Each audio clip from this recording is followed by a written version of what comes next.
Hey, vinyl community, it's Doodad Dave here. Got some records that I procured from Orlando, where I was last weekend, and I thought I'd share them with you. I got 11. The 12th was Labyrinth, the soundtrack by David Bowie, and they had it was interesting because they had a place where we took a picture with them, with the movie, like a scene. Me and Dylan, my son. All right, so let's get to it. I did them alphabetically. Very nice. Want to give a shout out to AR Records in Fort Lauderdale. I'll try to put the link down below. Start off with the Cars. Albums are in good shape.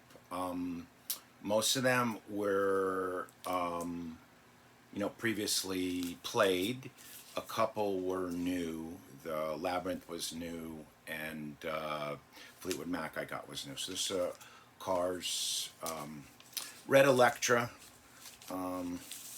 nothing fancy. There you see the labels, but the great Cars first album. With I think most people know that album.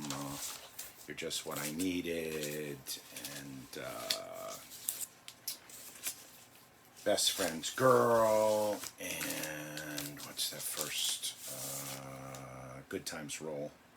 Those are the big. Bye Bye Love had about 3 or 4 hits off it. You're All I've Got Tonight was also really great. There's the Cars there in the back. Sorry about the glare. Got nice inserts on them. All right, so we got the Cars, and then we've got Cream. These are albums that I might have had on CD, or I had different versions, like a couple of songs from Disraeli Gears I had on the history of Eric Clapton and Best of Cream, but I wanted, the album, great artwork there, right? Really, the era, right? 67, they released the first Cream album, and then this was the follow-up, also in 67. And the great Atco labels, the purple and white. Strange Brew, Swabbler, Tales of Brave Ulysses. I really, really like the songs of Sunshine of Your Love was the big hit, of course. And what's the one he wrote with George Harrison was... Oh, Badge is not on this. Badge is on my best of, but I like Badge too. And Crossroads are pretty much like everything Cream did. I like a lot of their studio work better than their live work. Of course, the Crossroads is great. The live work on the Wheels of Fire is really good, which I featured before. Okay, moving right along. Creedence, my favorite Creedence album, Green River. No real reason, just I remember getting this album and just loving it. Commotion, Lodi, Green River, of course. I felt like they went a little bit more psychedelic with this album, and it's great. Wrote a song for everyone. Bad Moon Rising, of course. Those are the big hits. Nighttime is the Right Time. Just great. There's the Creedence guys. Also, this was their run of 69 albums. What was it? Willie and the Poor Boys, the one that Green River. They released 3 albums in '69, and the other one I can't think of right now. You guys will know. It'll come to me. It'll come to me later. Cosmos Factory. There it is. Boom. Boom, as they say. Okay, Doors. I went alphabetically on the LA Woman, my favorite Doors album, because I love Texas Radio and the Big Beat, the Wasp. Doors on the Electra. This is the Butterfly labels, but it's a nice cut. I was reading a book about Paul Rothchild, who produced a lot of the albums. Bruce Botnick was the engineer. Nice interview. Steve Westman, I give a shout out to him. Oh, let me give a shout out to all my VC homies. Tony's LPs are us. Richie, audiophile. Lionel Richie, and audiophile. Kenny's audiophile, and Steve Westman, of course, and Mazzy, and Dylan down at Noble Records. I've learned a lot from those guys, and they've helped me a great deal. Bob Dylan, Blood on the Tracks, one of my favorites. I bought this when it came out. Some of these albums I had, and they were the ones that slipped away, and I have them on CDs, so I wanted to get them on vinyl. Just a great album, as everybody knows. Simple Twist of Fate. It's got Buddy Cage. It's got Lily Rosemary and the Jack of Hearts is probably my favorite song on here. Of course, Tangled Up in Blue, Idiot Wind, Buckets of Rain, You're Gonna Need Me, You're Gonna Make Me Lonesome When You Go. Just a very sad breakup album, I guess. Interesting. I think, Joni Mitchell came out with Blue in 71, and Dylan came out with this in 75, and her album was Blue and his was Red, and, whatever. Don't know where I was going with that, but sure, that was kind of a breakup album for her, as this was for him, but they did great work. Speaking of breakups, makeups, and breakups, Fleetwood Mac is no stranger to that. How'd you like that segue? This was the only one that was new, and I really wanted this album. I know Rumors gets all the press, but I really, I gotta say, I prefer this album. And man, did they pack the songs on here. There's 6 songs on the first side, and so many great hits. A Landslide, which is, of course, I love the Stevie, with the acoustic guitar. Monday Morning, Rhiannon, Over My Head, Say You Love Me, World Turning, Sugar Daddy. I mean, they get to fire on all cylinders, and they were so young and, ready to go, ready to blast off. Really hit it. I was thinking, and people were talking about the different stages of Fleetwood Mac, and talking about the middle stage in between Peter Green, who was the early blues guy, and then Lindsey Buckingham of this era.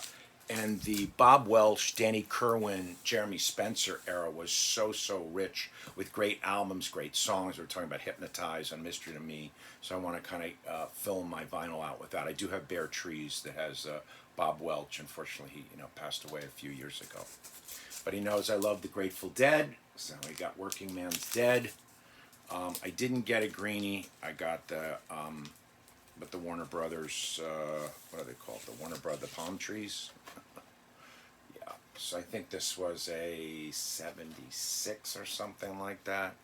But yeah, High Time, Casey Jones, Cumberland Blues, Easy Wind, of course, great. You got great Pigpen on this.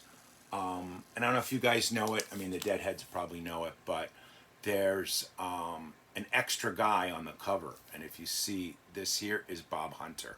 I mean, not extra, but, the band was basically the 6 of them, with Pig and the 3 guitar players, Pig and the 2 drummers. But Bob Hunter is on there, so you got 7 on that. It was just a great cover, great. And it was the beginning of the, the American Beauty, all the acoustic stuff that they were doing, getting away from the psychedelic stuff. Billy Joel, I think these is some pretty awesome albums that I got here. Billy Joel, The Stranger. These are some of the best selling, biggest hits, loaded with hits albums. So I was really happy to get them, and they're in good shape. Really like the back cover. Well, I'll show the first cover, which makes me think of, those of you who know Stanley Kubrick, him looking at the mask makes me think of Nicole Kidman asleep in the bed, and Tom Cruise comes back and Eyes Wide Shut. But here is the band, and the guy in the jersey, the Yankees jersey, Billy being a big Yankees fan, a big New Yorker, of course, is Phil Ramone. So I thought that was pretty cool, with his bandmates there. And this one just hit it out of the park. Stranger, She's Always a Woman to Me were the 2 big hits. Moving Out, was big. Almost Only the Good Die Young. Every song, Scenes from Italian Restaurant, every song on this album pretty much became a big hit. So that's Billy, 1976, right? 77 for The Stranger. The next one probably some of you have heard of, Led Zeppelin. This was the first one, and I've had 2, 3, 4 houses for as long as I can remember. I have half of Physical Graffiti on, of course I got a lot on CD, all the compilations, Mothership and Song Remains the Same, and a lot of videos, a lot of DVDs, but I didn't have the first one. I have the first one on CD, but I didn't have it on vinyl. So here it is on vinyl, really good. It was a repress, a recent repress. Artwork's really, really nice. It's got the Atlantic labels, the green and black, and it's nice. I think it's 200 gram vinyl. I think that's what they said. 180 or 200. It's nice and heavy, and really holds, the bass down and the guitar parts. Very well recorded, I think, album. Sounds good to me, especially for 69. And I had forgotten that they also, these bands were so prolific back then, where now I think in between Springsteen albums or Prince's, I've, it would take, 6 years or 5 years. They would release, 2 masterpieces in 1 year, and they released this and Led Zeppelin 2 in 69. Next we have Neil and the Horse. When I first started to get in Neil and the Horse, I really didn't get into Everybody Knows This Is Nowhere. I was more into Gold Rush and Harvest and stuff until later, and kind of went back, and I saw Neil Young and Crazy Horse in 96, which was amazing. But I went to this movie. I was in Jacksonville, another Florida reference. Funny, I bought this record in Florida because I saw the movie in Florida and just fell in love with it. I mean, Powderfinger, Sedan Delivery, Welfare Mothers. I mean, it's great on My, Hey, Hey, Hey, Hey, My, Ride My Llama, The Thrasher. It almost plays like a concept album, and the way he did it in the movie pretty much played everything. Really, really well engineered. Long-standing producer David Briggs worked on this with him. I mean, Neil's had Elliot Roberts' management and David Briggs' production on almost certainly through all his albums in the 70s, I think. Really great. I'll show you the back cover because it's. I'll show you the inserts on this one too. Really, really great. Rust Never Sleeps. And there's Live Rust 2, which I want to get, which I don't have. I don't have that one on CD. The insert is really cool. Here's Neil with that huge Marine Band harmonica. He looks a little like David Byrne in Stop Making Sense, doesn't he? You start to study these things on who made movies and how they presented and their albums and stuff, and you see how people borrowed things. I was listening to after this I'm going to listen to or watch Severance, the last 2 episodes, and the Severance theme song pays a lot of homage. You can have fun and listen to this. Listen to the beginning of Paul Simon, who's going to be on SNL tonight. It's another plug. I'll do another plug. A plug for Severance on Apple TV and a plug for SNL 50 tonight, and the musical which just came out. I haven't seen it yet. Devo was there, David Byrne, Bonnie Raitt. Really, really good lineup. I'm looking forward to seeing that. Brittany Howard from Alabama Shakes, who I like, who my daughter Sherry likes a lot. But I was going to say, listen to One Man's Ceiling is Another Man's Floor by Paul Simon on the Kodachrome album. The beginning of that is very much like the theme to Severance. So that's something that I picked up. A little bit like the Taurus Stairway to Heaven. And then He's So Fine, My Sweet Lord, that George actually lost.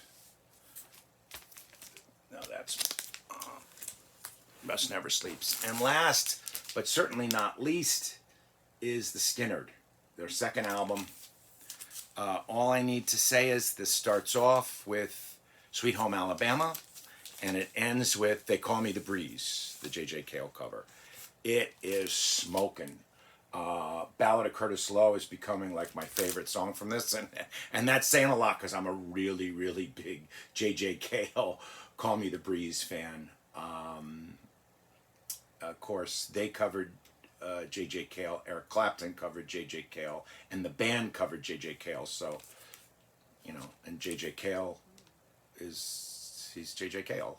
He's Alan Toussaint. They're just some guys that you just mention their name and you see their song and you know it's going to be good. It's going to be a highlight on the album, pretty much. So this is Second Helping. It was originally on Sounds of the South. This is on the MCA, and yes, working for MCA is on here. It's the Rainbow labels.